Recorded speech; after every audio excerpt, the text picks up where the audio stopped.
5가지 대표 키워드를 좀 이야기 드리겠습니다. 사실 많아요. 5개보다도. 지금 뭐 글로벌 리포트들을 보게 되면은 이제는 글로벌라이제이션이 아니다. 세계화 이런 게 없다. 로컬이다. 지역 위주로 돌아가기 시작한다. 이런 이슈들도 있고요. 뭐 은행의 미래부터 시작해갖고 패션의 미래. 굉장히 많은 미래들이 점쳐지고 있습니다. 근데 오늘 이거를 다 다루진 못하니까 5가지로 좀 정리해 드릴 거고요. 5개 중에서도 대표적인 건 4가지만 조금 더 집중해서 이야기 드릴 겁니다. 첫 번째, 일을 하는 방식이 바뀌었죠. 업무의 언택트입니다. 지금도 언택트 근무를 하시는 분들이 많으실 거예요. 혹은 재택근무를 조금 하다가 회사로 돌아가시는 분들도 많으실 텐데 굉장히 짧게 하신 분들은요. 한 4일 정도 아니면 일주일 정도만 재택근무를 하고 다시 복귀하신 분들이 있습니다. 길게 들어갔던 조직들은 대기업들이 많은데 우리는 재택근무를 시작했습니다. 호기 있게 얘기했는데 한 달 해보고 나니까 지금 이슈가 안 끝났어요. 그 2달 때 하시는 분들도 있고 보통의 경우에는 한 달 정도는 재택을 하고서 지금 원상복구하시는 분들이 굉장히 많죠. 그러면 업무의 언택트. 이 용어 굉장히 익숙한 용어 아닌가요? 스마트워크? 굉장히 익숙하고 약간은 고루하다고 느껴질 수 있을 만한 이슈였었습니다. 스마트워크. 왜 그러느냐? 이 용어가 등장한 게 언제냐면요. 요즘이 아니에요. 우리가 스마트하게 일해라, 워크 스마트 해라, 리모트 워크 해라 비슷비슷한 말들이죠.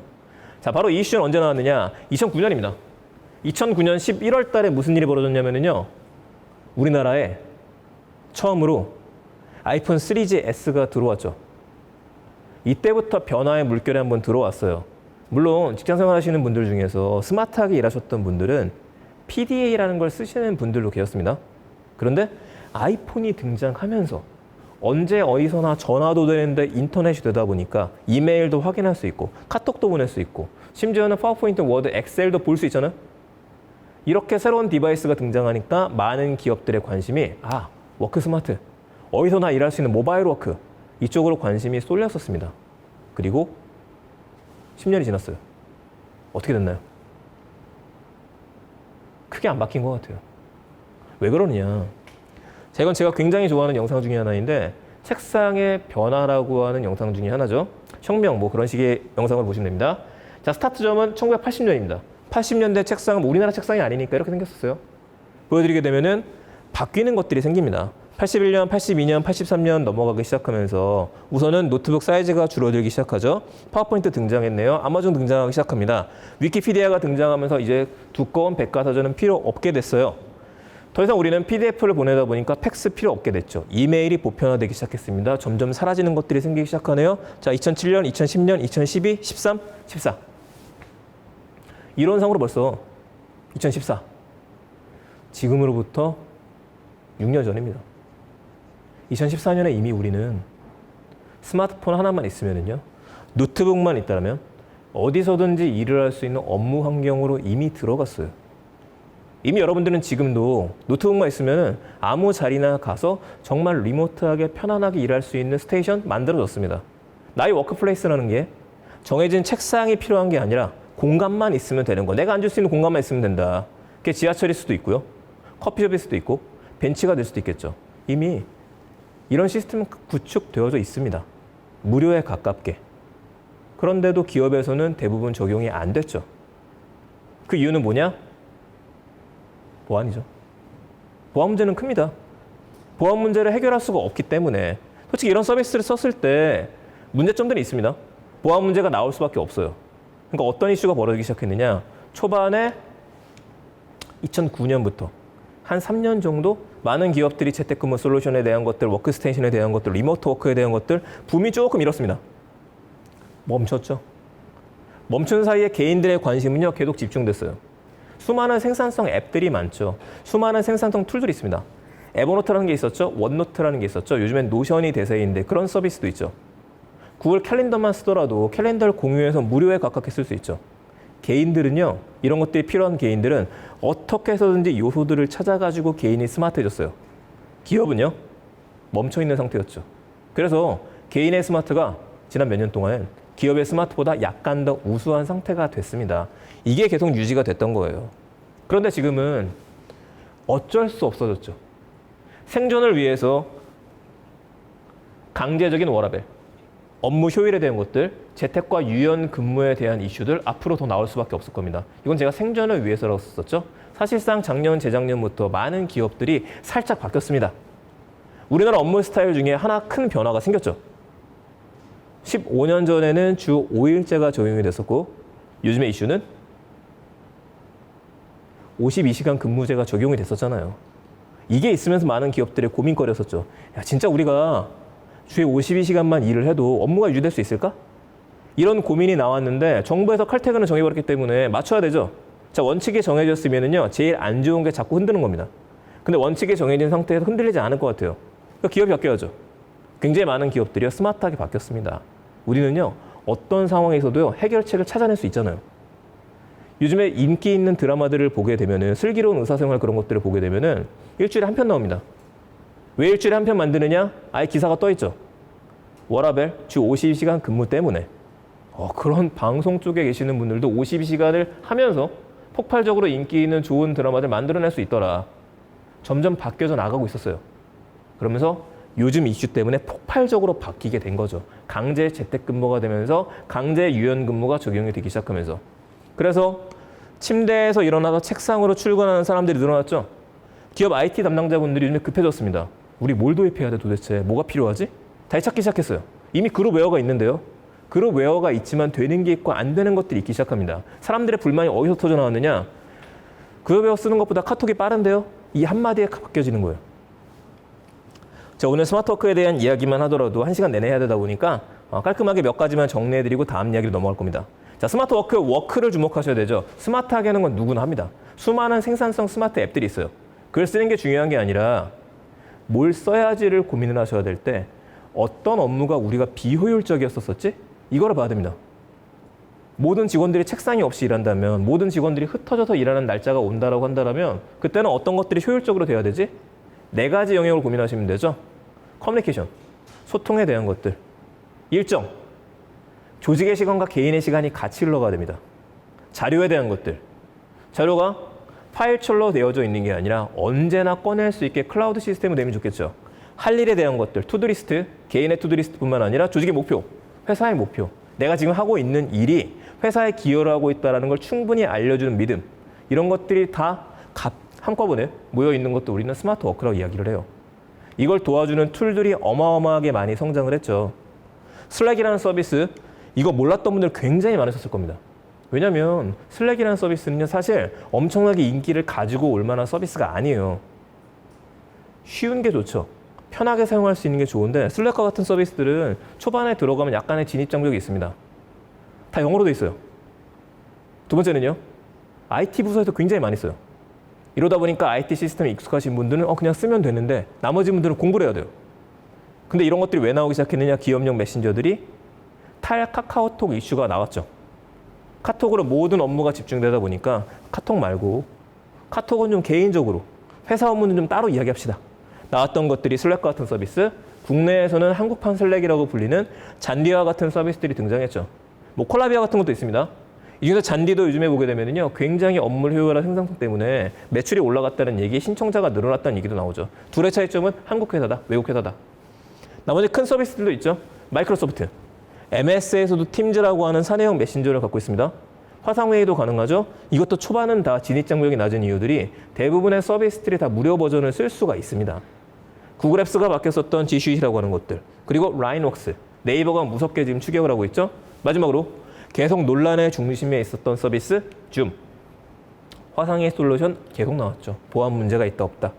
이거 말고도 제가 지금 열거하지 않은 여러분들의 조직을 도와줄 수 있는 생산성 앱들은요, 차고 넘쳐납니다.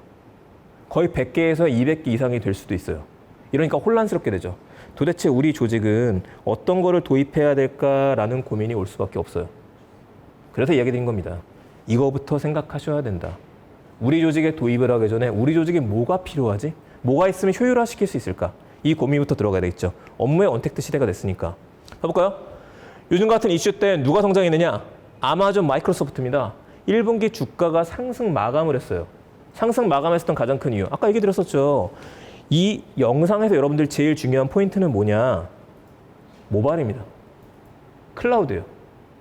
클라우드 방식으로 해서 여러분들이 있는 모든 자료들이 웹상에 존재하게 되는 것들.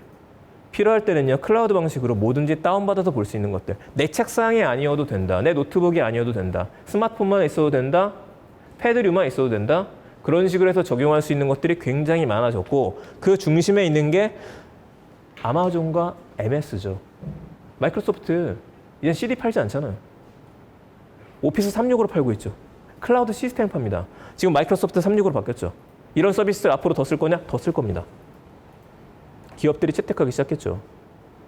우리 회사 조직원들의 노트북에 깔려있는 이 로컬에 저장한 것보다도 클라우드에 저장한 게 차라리 보안 이슈에 낫더라.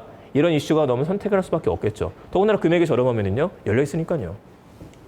내용 나왔네요. 줌과 슬랙 더 많이 성장하기 시작했다. 슬랙은 그리고 줌은요. 한 50% 이상 성장했다는 얘기까지 들리고 있어요. 앞으로 더 성장할까? 그건 같이 한번 지켜봐야겠죠. 자, 이제 이 이슈가 나왔었죠.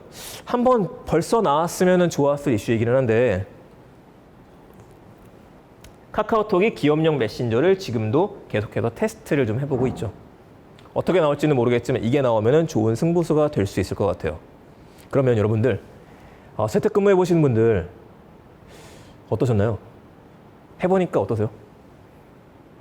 원래 재택근무하게 되면 좋은 점이 많죠. 단점도 많아지셨을 거예요. 이거를 다 보편화시켜서 이야기할 수는 없지만 그래도 제가 몇 가지를 좀 골라서 이야기 드리면 이런 것들이 있지 않으셨을까 싶습니다. 이걸 또 약어로 나왔죠? WFH라고. 네, 워크 프롬 홈이라고 이야기를 하는데 장점은 뭐냐? 시간이 절약이다. 출퇴근 시간. 생각해보세요. 저도 제 회사 시작하기 전에는요. 언제나 아침 8시 오고 9시까지 출근하는 회사를 다녔었는데 아침에 지하철 타고 다니실 때 지옥철이라고 이야기를 하죠. 경기도에 사시는 분들 같은 경우에는 빨간 버스 타고 다닐 때 미어 터집니다. 똑같은 시간에 출근하기 때문에요. 그 버스, 지하철 갇힌 상태에서 오랫동안 있어야 돼요. 하지만 그게 사라졌죠. 감염의 위협이 있기 때문에. 우리 재택근무가 좋은 점은 그거잖아요. 또 한 가지, 거기 버려지는 시간들이 굉장히 많았었는데 그게 절약이 됐다. 눈 뜨고 일어나서 밥 먹고 세수하고 난 다음에 책상에 딱 앉아서 노트북을 켜는 순간 회사다. 끝나는 거죠. 퇴근할 때요. 닫고 소파로 나가면 퇴근하는 겁니다. 아, 이거 좋은데? 생각하기 시작했죠. 두 번째, 집중근무다. 집중근무가 나오는 이유. 회사에서 우리는 일을 하려고 모였습니다. 우리가 일에 집중해서 일을 해야 되는데 굉장히 많은 시간 동안 우리는 방해를 많이 받아요. 어떤 식의 방해냐? 열심히 일에 몰두하고 있는데 갑자기 와서 툭툭 치면서 쉬자. 잠깐 회의 좀 할까? 이런 식의 방해를 우리는 굉장히 많이 받았어요. 근데 여러분들이요. 집에서 일을 하시거나 혼자만의 공간에서 재택근무를 하게 되셨을 경우에는 온전하게 1시간이면 1시간, 20분이면 20분, 30분이면 30분 내가 하는 시간에만 집중해서 일을 할 수 있습니다. 이래서 인기를 얻었죠. 세 번째, 가족과의 시간. 가족과의 시간이 절대적으로 중요한데 그 시간에 대한 확보가 되기 시작했어요. 그래서 이런 것들을 장점으로 꼽습니다. 근데 이걸 뒤집으면요. 단점이 될 수도 있겠죠. 첫 번째 단점 나왔네요. 업무 시간의 구분이 일을 하면 할수록 이상하게 점점 사라져요. 회사에서 출근했다가 퇴근할 때 가장 기쁜 순간은 노트북을 딱 덮고 나가는 순간부터 여러분들이 이어폰을 끼는 순간부터 4시간입니다. 난 퇴근했으니까. 집까지 조금 거리가 멀어요. 뭐 거리가 멀더라도 지하철에 있는 동안에 넷플릭스를 보시거나 다른 것들을 하시면서 약간의 회사와 직장에 떨어져 있으면서 내 모드라는 게, 내 마음가짐이라는 게 변화가 됩니다. 변환할 수 있는 시간대가 있는데 이게 없어졌어요. 그러니까 업무 공간이나 생활 공간이요. 불명확합니다. 아, 집에 오면 난 쉬어야지. 이게 돼야 되는데 책상을 보는 순간 난 일해야지. 바뀌게 되는 겁니다. 이게 스트레스로 오기 시작하더라. 세 번째, 커뮤니케이션. 앞서 이야기 드렸었던 화상회의 시스템, 무료에 가깝게 좋은 거 많이 나왔습니다. 채팅할 수 있는 것들 많이 나왔어요. 커뮤니케이션을 도와줄 수 있는 보조수단들이 많이 생겼어요. 문제는 보조수단이라는 거죠. 보조수단이다 보니까 정말 급할 때 해결이 안 되는 것들이 많아지기 시작합니다. 이것 때문에 사실상 재택근무 스타일에서 언택트 시대에는 커뮤니케이션 방법도 달라져야 돼요.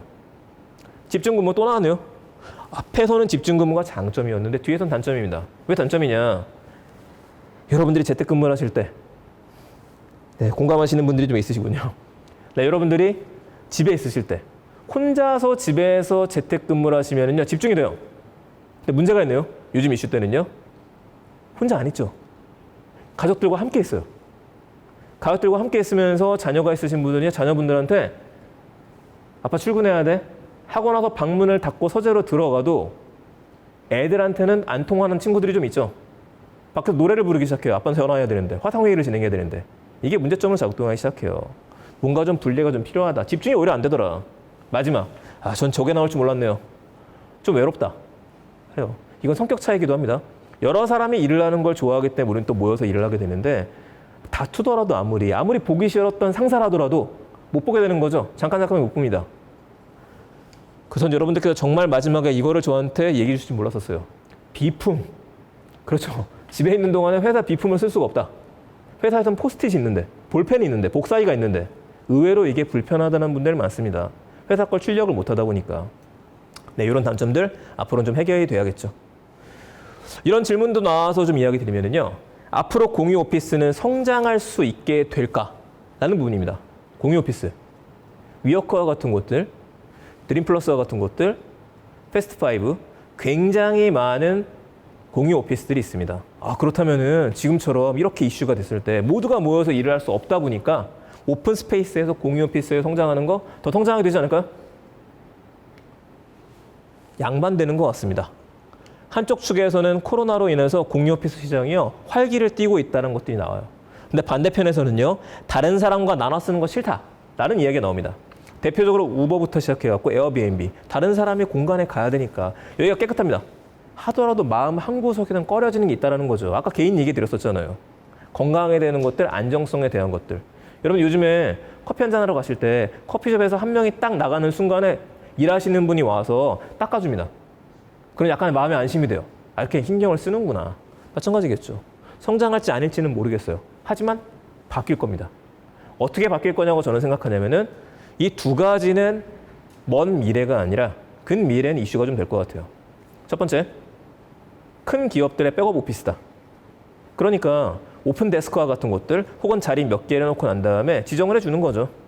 집에서 일하는 분들이 집에서 일이 안 된다고 한다면 근처에 있는 공유 오피스들이 많으니까 거기를 계약을 해갖고 오피스만 받아놓으면 되는 겁니다. 그럼 가서 마음대로 일을 해라. 그런 공간으로 쓸 수 있다. 지방에 사무소가 있으신 분들은 서울에 가지도 않는데 임대료를 쓰는 것보다도 백업 오피스를 갖다 놓고 나서 원할 때마다 출근해서 일할 수 있는 리모트 워크스페이스를 이런 공간에 투자할 가능성이 높아진다. 두 번째는요. 공간 계약이 아니라 점점 시간 계약으로 바뀌게 되지 않을까라는 생각도 한번 해봅니다. 공간 계약이라고 하는 것들은 1년짜리 임대를 했었을 때, 3개월 이상을 했었을 때인데 시간 단위라고 하는 거는 오늘 2시간, 오늘 하루 이런 개념으로 일하는 것들을 이야기합니다. 여기서도 유연성이 좀 발휘될 수 있는 포인트가 있을 것 같아요. 물론 공유 오피스가 아니라 요즘에 등장하고 있는 수많은 커피숍들, 수많은 음식점들, 수많은 다른 시설들이 이런 식으로 업종을 살짝 바꾸게 될 수도 있겠죠. 그래서 공유 오피스 잘 될지 안 될지는 잘 모르겠습니다. 하지만 포인트에서 이 두 가지는 생각할 필요가 있지 않을까라고 한번 생각해봐요. 코로나 이후로 과연 사람들의 언택트 근무는 계속될까? 어떠실 것 같으세요? 재택근무하시는 분들, 재택근무를 하시다 돌아오셨던 분들.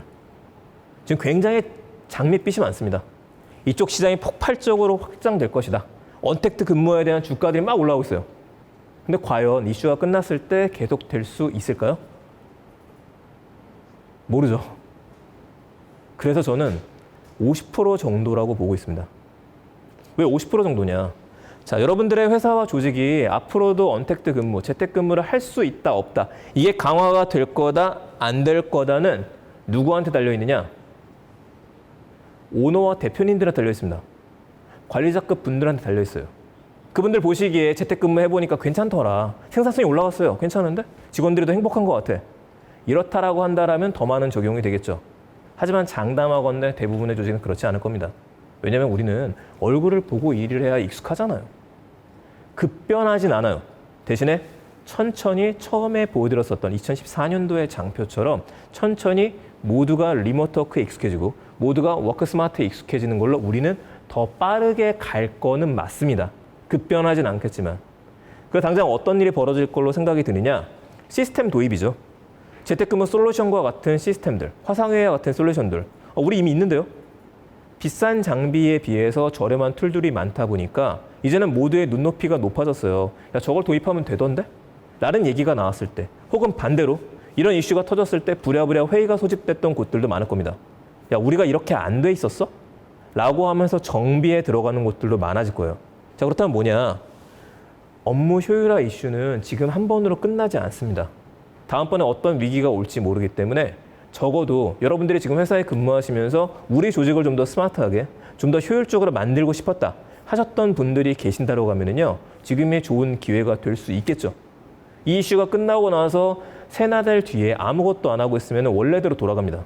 원래대로 돌아가고 또 이런 이슈가 터졌었을 때 다시 또 이런 고민과 비용의 낭비와 매출의 급감을 경험하게 될지도 몰라요. 그렇다고 한다면 지금 이슈가 터지고 특히 경영진부터 시작해서 윗선에서 관심을 가지기 시작했었을 때 지금은 뭔가를 바꾸기 좋은 기회다. 저는 그렇게 좀 생각을 합니다. 두 번째, 교육 얘기 좀 가보죠. 교육. 자, 업무의 언택트가 시작이 됐습니다. 교육의 언택트도 역시 시작이 되죠. 교육. 많은 부모님들을 고민에 빠지게 만들었었던 온라인 계약 이슈가 있었죠. 4월 초에 이제는 아이들이 계약을 하겠지라고 생각했었는데 정부에서 발표가 나오기 시작했습니다. 속보가 등장하기 시작했죠. 4월 9일부터 순차적으로 온라인 계약. 큰일 났다. 우리 애가 또 학교를 안 간다. 아이들이요. 지금 학년이 바뀌었는데 친구들 얼굴을 못 만나잖아요. 그래도 어쩔 수 없죠. 사회적 거리두기가 중요했으니까. 싱가포르에서도 큰 이슈가 터져버렸으니까. 그래. 애들이 통제가 안 될 수도 있으니까 이거는 괜찮아. 라고 하기 시작했어요. 그러면서 이제 이런 날짜들을 받으면서 고민이 되기 시작한 겁니다. 그렇다면 아이들하고 지금 한 달 동안 또 집에서 재택근무로 일을 해야 돼요. 애들이 어떻게 수업을 들을 수 있지? 고민에 뭘 가르쳐야 될까 고민했는데 구세주가 나타났죠. 이게 등장했죠. 최고였었던 것 같아요. 2주간의 MBC에서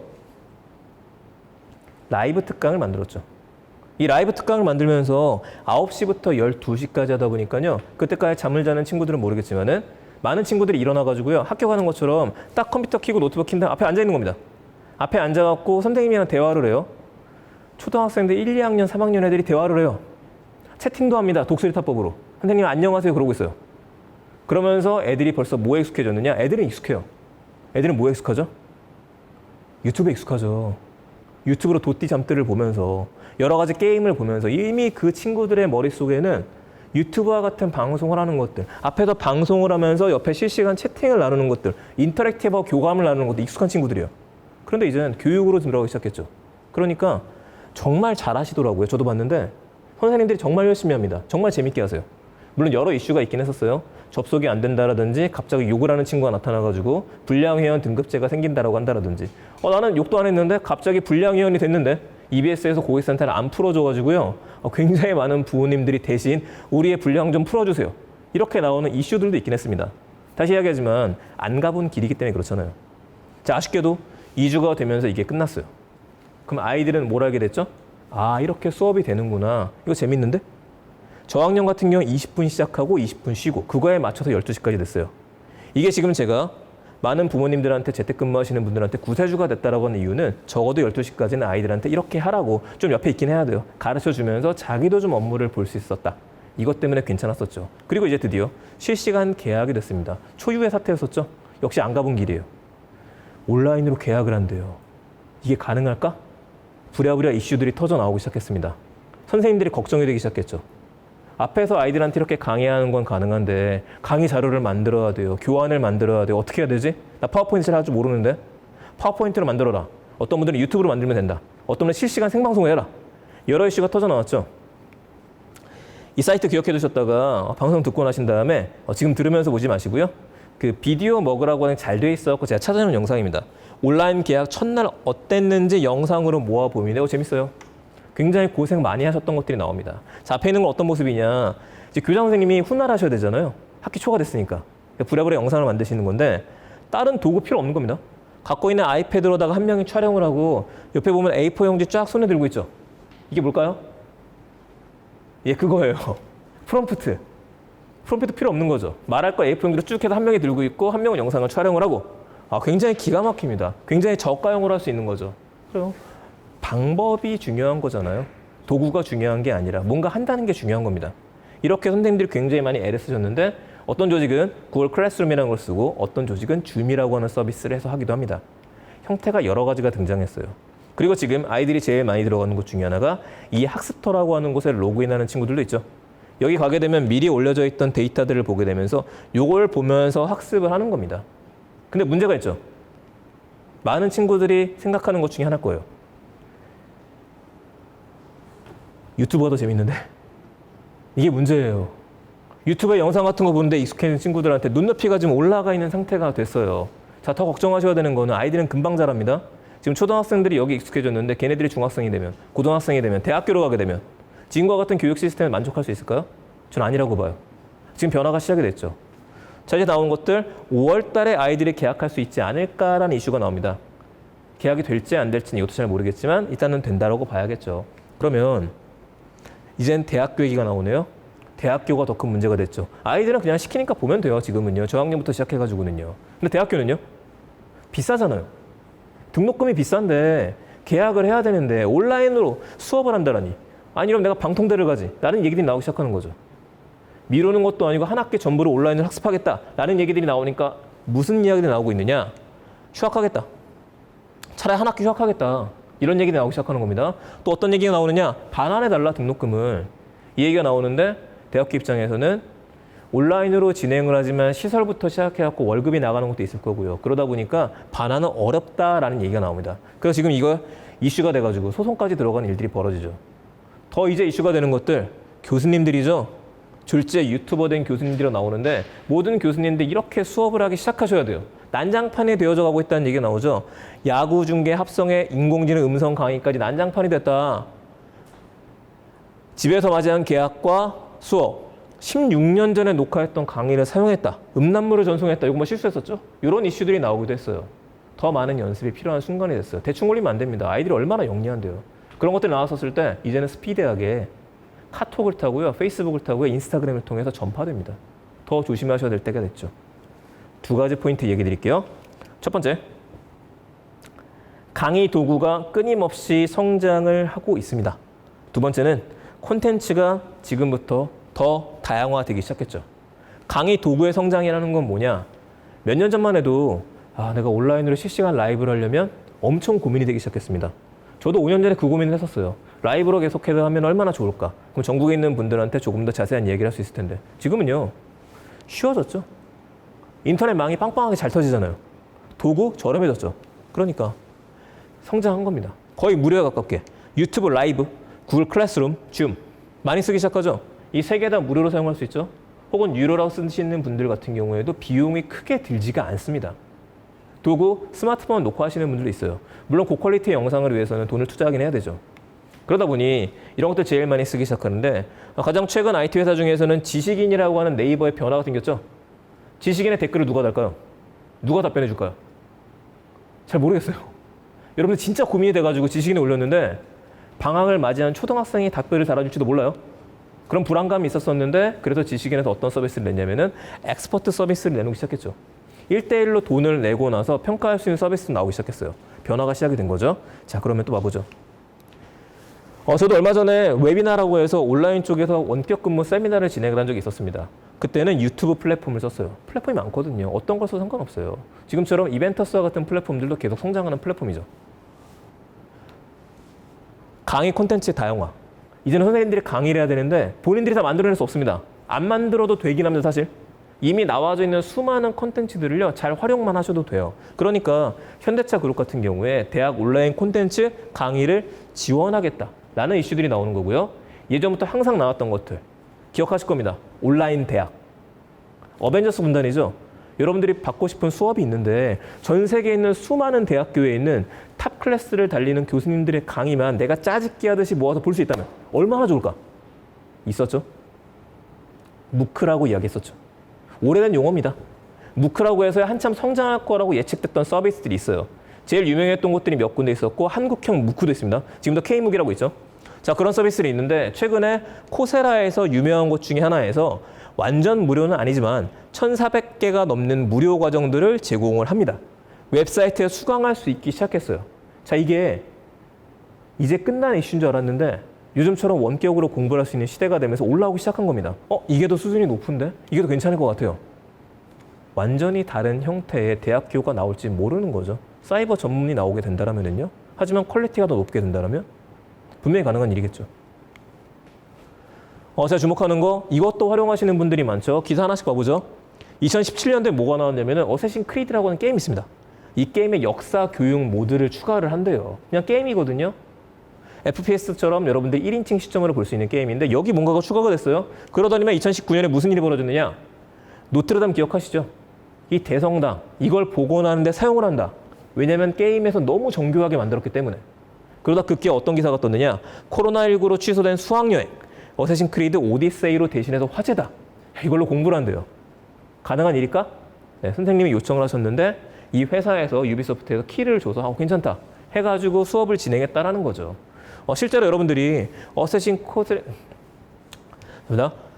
크리드 교육, 히스토리, 역사 모드 이런 식으로 검색해 보시면 유튜브에서 영상들을 보실 거예요. 저도 잠깐 들어가서 봐봤는데 굉장히 디테일하게 자세하게 나옵니다.